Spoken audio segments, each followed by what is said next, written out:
Yo everybody, Haku here today, coming at you with the Tower of God theory and discussion, and this one's going to be on, is Boro already immune to Hoaquin's powers?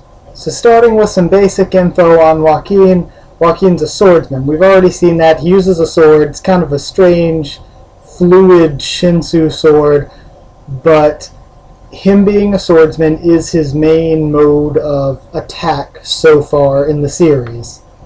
We've seen in Hoaquin's flashbacks with his siblings like Vicente that he was training to be a swordsman and they were trying to surpass their father.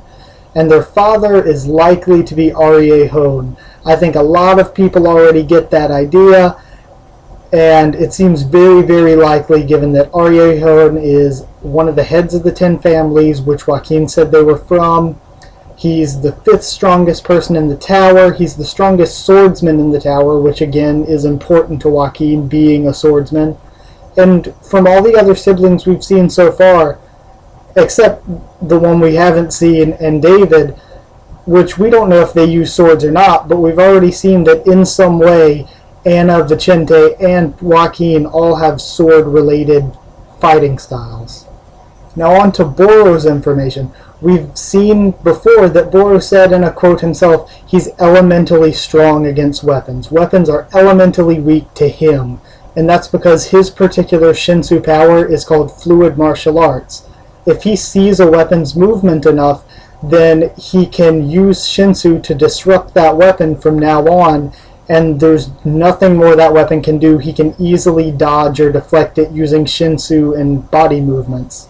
The way he explains it in his fight with Danwa is that once he's seen the weapon enough, and it doesn't take that much, then even a special weapon, like an ignition weapon even, cannot hit him anymore. He becomes essentially immune to its attacks by way of his use of Shinsu. So evidence that I think supports that Boro may already be immune to Hoaquin's powers, Hoaquin being a swordsman, is that they have the long past with each other. They definitely don't like each other, and we see during the Wooden Horse arc when Boro's group is running towards the train that even though Akka's there, Sachi's there, Hoaquin is angry and flips out over Boro being there and specifically yells out Boro's name and goes to attack him from a distance somehow, I guess with his Shinsu powers.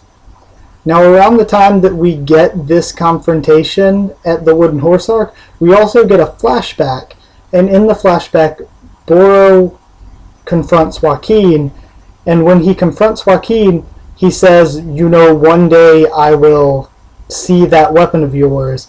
And I think that maybe Boro has already seen Hoaquin's weapon in use, and he's seen it enough to where he might even be immune to it, and that's a reason why Hoaquin does not want to fight head-on, close range, actually have a fight with Boro. Now when I say he doesn't want to fight with him, we've even seen 2 or 3 chapters back when Boro finally made it up to where Hoaquin is after he absorbed his siblings. He says he doesn't want to fight them himself right now. Now that could just be arrogance. He's an arrogant antagonist, that's how Hoaquin is, but it could also lead into the fact that he knows that Boro is there and doesn't want to fight if Boro is going to be able to avoid his attacks. Getting into why this is significant in the story, Boro was originally just supposed to be somebody that Bam met and then was going to throw away, toss to the side so he could keep climbing the tower. That's what Ryun told him to do, to find a teammate that he could ditch. But over the course of Revolution Road, I really loved how Bam and Boro formed a really good relationship, and it's a really cool friendship, and I think plays a really important part in the story, especially moving forward into the current arc. And what I think that's going to lead to, I think when the final battle comes around with Hoaquin, the key players on the good guy side are going to be Bam, Daniel, Boro, and Wangnan. I think that it's likely that Wangnan will do something from inside Hoaquin at this point. Whether it's weaken him, whether he attacks him from the inside, there's going to be some sort of internal struggle with Wangnan, Hoaquin, and the siblings.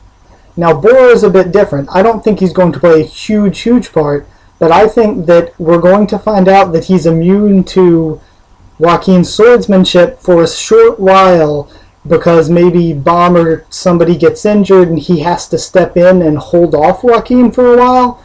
But overall, I think he's just going to hold him off a bit, and then Hoaquin's going to pull out a new power in order to defeat him, and that new power is going to be something cool for when Bomb really gets his final fight with Hoaquin. Now, as for who's going to take Hoaquin out in the very end, it's probably going to be Bomb or Daniel. I think it's likely Bomb's the main character. It's a great Slayer nominee versus former Slayer thing they have going on, this little storyline between the two of them. Hoaquin is a good villain for Bomb, but I think that it would be wrong to not have Daniel in there, given Daniel's place in Revolution Road leading all the way up into the current storyline. I think that Daniel's going to be a huge part in taking down Hoaquin. So that's what I thought. I think Boro, it's possible that he could already be immune, and it's going to play a role in the story, but I don't think it's going to play a huge role. And a couple little side note discussions.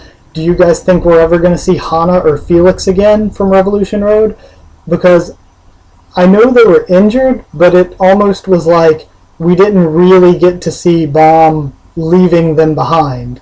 So are they going to catch up at some point, join the team again, or have we just seen the last of them and they're disappearing forever?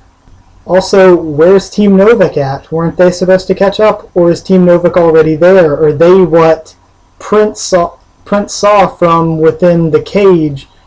Because we know Prince saw something, but we haven't figured out what yet. And if you don't think it's Team Novik, what do you think is in the room with Prince's group? So that's all I've got to say. Put your comments down in the comment box if you want a discussion.